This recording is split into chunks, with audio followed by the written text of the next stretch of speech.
saudara-saudara yang terkasih, dimanapun kita berada, khususnya kita yang masih harus berada di dalam rumah, tentu semoga kita semua tetap sehat, tetap semangat, dan tetap sukacita, karena hati yang gembira adalah obat.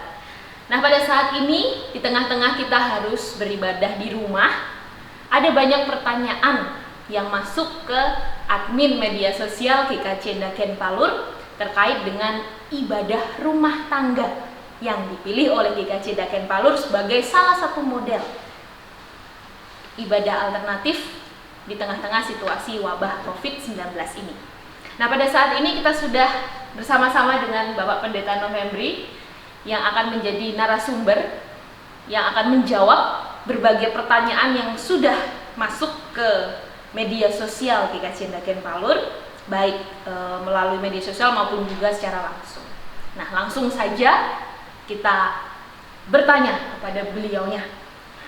Apa kabar Pak Nov? Sehat luar biasa. Luar biasa.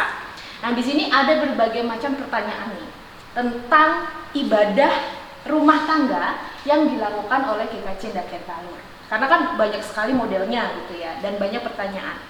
Apa itu ibadah rumah tangga sebenarnya? Kok ada tangganya? Kok nggak ibadah rumah aja atau ibadah keluarga atau bagaimana? Baik, sebetulnya kalau kita melihat secara historis, ibadah rumah tangga itu justru menjadi ibadah awal gereja purba, gereja mula-mula. Ketika gereja itu masih dianggap sekte Yahudi, ibadah kita justru terjadi di katakombe, di kuburan-kuburan, atau malah di rumah tangga masing-masing. Kita ingat dalam Kisah Rasul, bagaimana perjamuan yang kita sebut perjamuan kudus itu adalah juga perjamuan yang dibawa oleh masing-masing keluarga dan beribadah di keluarga masing-masing. Lalu tahun 312 ketika Kaisar Konstantinus Agung menganggap sekte Yahudi ini menjadi agama yang sah, dan tahun 325 kekristenan dijadikan agama negara, ibadah mulai ditarik ke gereja.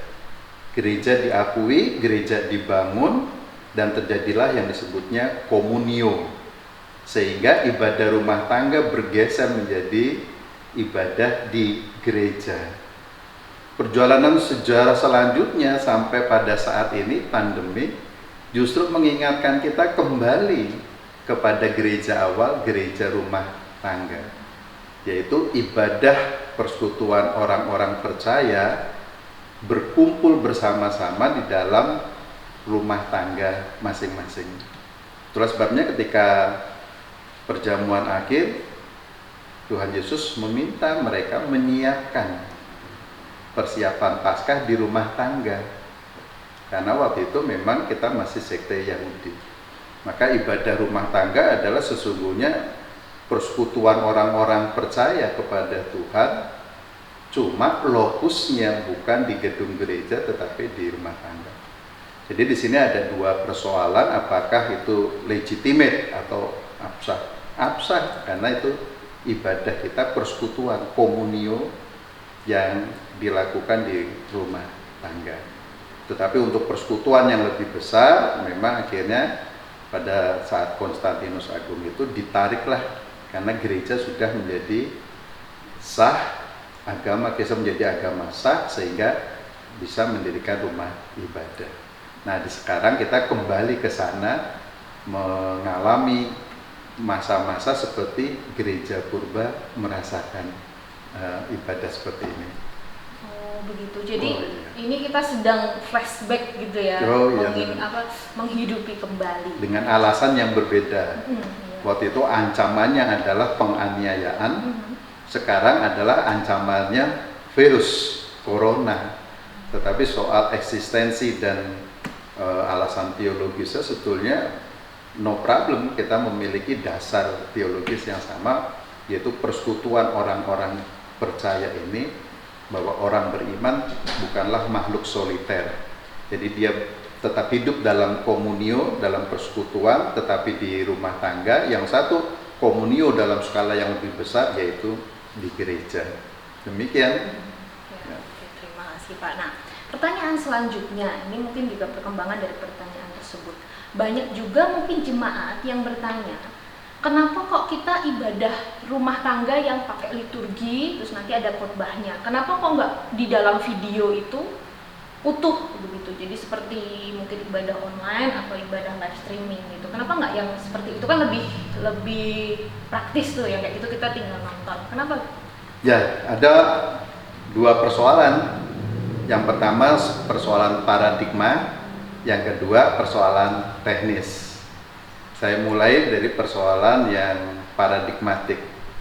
Mengapa GKJ Ndagan Palur memilih liturgi rumah tangga dan kita hanya merekam untuk khotbahnya? Sebab siapa yang berhak beribadah itu? Nah, adalah orang-orang percaya. Sehingga liturgi itu kita buat menjadi sebuah tatanan ibadah yang harus dilakukan oleh seluruh anggota keluarga. Maka partisipasi itu semua, dari potum sampai berkat, supaya semua juga saling mendoakan, saling mengasihi, saling berpartisipasi mengisi bagian dalam liturgi itu. Nah, khotbahnya bagaimana? Maka khotbah kita rekam para pendeta itu untuk menyampaikan sabdanya. Yang lain menjadi bagian utuh dari keluarga. Mengapa kita tidak live streaming langsung? Persoalan teknis pertama, itu juga persoalan sinyal. kalau mau dikatakan seperti itu, tidak mudah semua rumah tangga bisa langsung mengakses. Tapi persoalan yang lebih prinsip, bisa-bisa jemaat hanya merasa menjadi penonton ibadah, dia hanya menyaksikan, karena sudah ada yang bertugas khotbah, sudah ada yang jadi song leader, sudah ada yang membacakan kitab suci, kita hanya menjadi penonton. Nah, dalam beberapa dialog dengan teman-teman dari klasis lain, banyak juga yang masukan-masukan seperti ini. Kok kita cuma nonton kebaktian? Nah, itulah sebabnya pilihan kita adalah pilihan yang paradigmatik ini. Ibadah itu menjadi tanggung jawab semua orang beriman, dan rumah tangga menjadi gereja mini. Itulah sebabnya pelayanan sabdanya saja yang kita rekam supaya didengar bersama-sama oleh seluruh warga jemaat. Sehingga tidak bisa kita nonton sambil tidur. Ini ibadah ya betul-betul ibadah, karena semua menjadi bagian. Siapa yang memimpin pujian, siapa yang membawakan berkat, siapa yang membaca kitab suci, bahkan semuanya. Sampai anak-anak pun bernyanyi bersama-sama, dan bahkan yang berdoa juga, doa persembahan, doa Bapa kami. Nah, ini kita ambil bagian di sana sambil menuju juga arah kita menjadi gereja intergenerasional. Baik, tadi kan berarti partisipasi itu sangat penting gitu ya, semua anggota keluarga. Bahkan beberapa jemaat juga ada yang sharing sama saya yang mengatakan bahwa dengan ibadah rumah tangga ini anak-anak itu juga malah aktif begitu. Nah, ini ada pertanyaan juga nih tadi terkait dengan partisipasi seluruh keluarga termasuk di dalamnya anak-anak. Lalu keterlibatan anak-anak itu seperti apa di dalam rumah tangga itu, dan bagaimana menjangkau dunia anak dengan konsep ini? Ya, sebetulnya secara konseptual semua orang beriman adalah orang yang berhak untuk mengartikulasikan Tuhan di dalam kehidupannya. Sehingga anak-anak tidak bisa kita katakan kurang mampu untuk berpartisipasi dalam sebuah liturgi ibadah. Itulah sebabnya anak-anak ternyata juga memiliki kemampuan. Ya, memang kita belum mensurvei semuanya, baru mendengar kesan dan sebagainya. Anak-anak tambah aktif, karena ada juga yang kebagian pengakuan iman. Jadi anak-anak belajar tentang itu. Ada yang doa persembahan dan doa Bapa kami. Ada yang bagian juga doa syafaat. Ternyata mereka mampu. Nah, ini menjadi bagian yang baik juga bagi gereja kita masa depan, karena sudah dimulai dari sekarang. anak-anak nanti menjadi bagian yang penting dan elemen utama menuju gereja intergenerasional ini. Nah, anak-anak mulai sekarang sudah diaktifkan sehingga match itu, intergenerasi itu. Dari kakek nenek sampai cucu atau mungkin buyut terlibat semua. Nah, saat-saat tertentu ketika ada lagu anak-anak, ya mereka bernyanyi bersama-sama dan mereka malah mengajarkan kami sebagai orang tua, ayo caranya nyanyi anak-anak ini gitu. Nah, ini kan bagian juga orang tua belajar dari anak-anak ini untuk mengisi apa seartinya sebuah ibadah itu. Karena kita sudah terlalu lama memakai gereja yang terpisah. Gereja dewasa dan anak-anak dianggap tidak penting. Anak-anak dianggap belum tahu tentang Tuhan, anak-anak belum tahu tentang tradisi, anak-anak belum tahu tentang khotbah orang dewasa. Nah, kita terbiasa terpisah. Justru disinilah menjadi sebuah momentum kita bersama. Gitu. Nah, mungkin ini sudah masuk ke teknisnya gitu ya. Lalu apa saja bahan yang gereja siapkan untuk jemaat dalam ibadah rumah tangga ini, karena kan juga perlu tetap ada persiapan segala macam. Yang kita lakukan secara konseptual kan tadi liturginya. Liturginya bagaimana liturgi itu menjadi liturgi yang tidak terpisah dari orang tua sampai anak-anak. Yang kedua, bahan-bahan seperti persekutuan doa kelompok, bagaimana mereka membaginya. Silakan.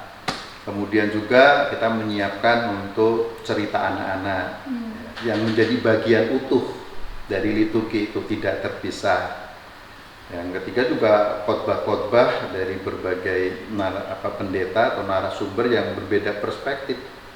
Ini memperkaya umat bahwa mereka pun bisa mendengarkan firman Tuhan dari pendeta-pendeta lain juga, ya, bervariasi. Dan juga pujian-pujian, paduan suara atau vokal grup bisa kita berikan. Dan juga program majelis menyapa. Mengapa majelis menyapa bukan pendeta saja? Karena kita sudah lama menghilangkan pendeta sentris. Ya, majelis sebagai simbol dari pemerintahan gerejawi, pendeta, penatua dan diaken ya punya hak untuk menyapa, merawatnya. Nah, ini kan semua menjadi bagian dari sapaan kita. Dan juga tidak lupa ada semacam visitasi khusus juga bila ada yang membutuhkan.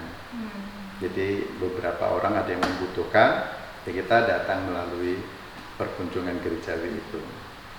Gitu. Jadi memang tidak kita buat secara massal fisik, tapi kita sudah bisa membuat program yang sebetulnya bisa menumbuhkan iman jemaat. Jadi ternyata ibadah rumah tangga itu juga bukan hanya tentang ibadah minggunya saja, tetapi ada rangkaian-rangkaian yang terus dilakukan. Betul sekali. Tentang paradigma kita, bagaimana kita melihat apa makna ibadah. Dan ada lagi nih Pak, pertanyaan yang mungkin menjadi pertanyaan dari yang ada di luar GKJ dan Palur, karena kan melihat gitu ya, hanya melihat. Nah, ada pertanyaan bagaimana caranya majelis itu mengontrol agar jemaat ini bisa melakukan ibadah gitu di rumah gitu. Nah, gimana caranya? Nanti kalau yang ibadah cuma sedikit, bahan yang masuk sedikit dong gitu, atau bagaimana ini cara majelis? Nah, ini penting ini. Ini memang perubahan dalam kultur di gereja kita. Memang dalam puritanisme gereformir seperti GKJ, sebuah kontrol itu adalah instrumen yang paling penting, kontrol iman. Maka di dalam bahasa teknisnya ada yang disebutnya sensura morum, sensor atas morum manusia. Jadi sensor atas perilaku moralitas umat. Itulah sebabnya kenapa kalau perjamuan kudus orang dikasih kartu. Karena kartu itu sebagai paspor kamu lolos sensor untuk layak ikut perjamuan kudus. GKJ Dagen Palur sudah melakukan perubahan paradigma ini.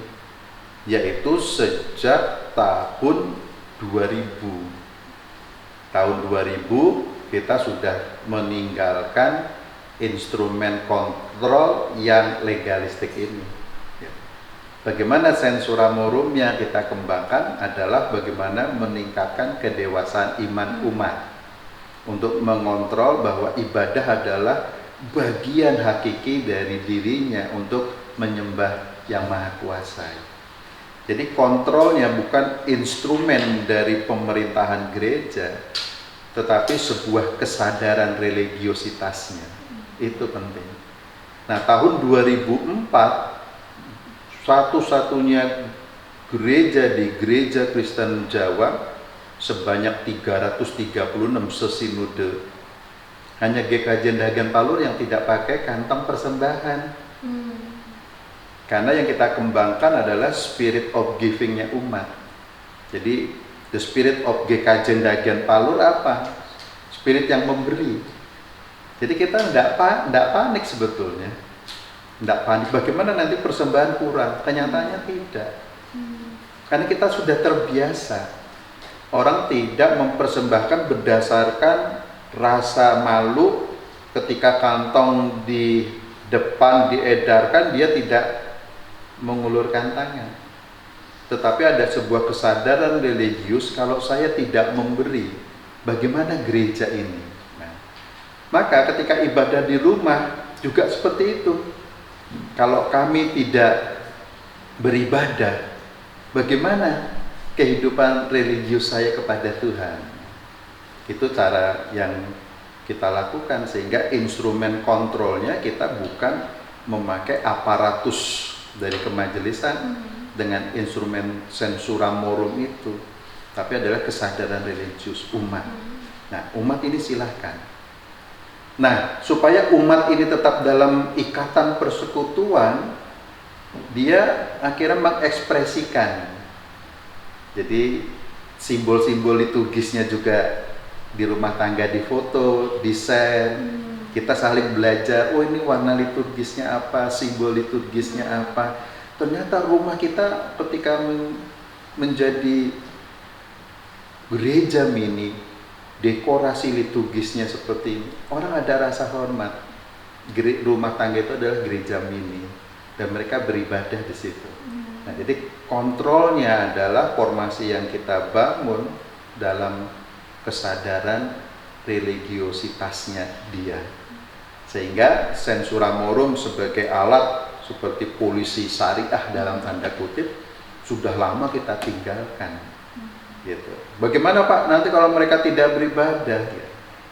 Karena ibadah adalah hak dan kewajiban umat itu untuk menyembah Tuhan, untuk merasakan cinta kasih Tuhan, dan dia berbagi kebahagiaannya itu.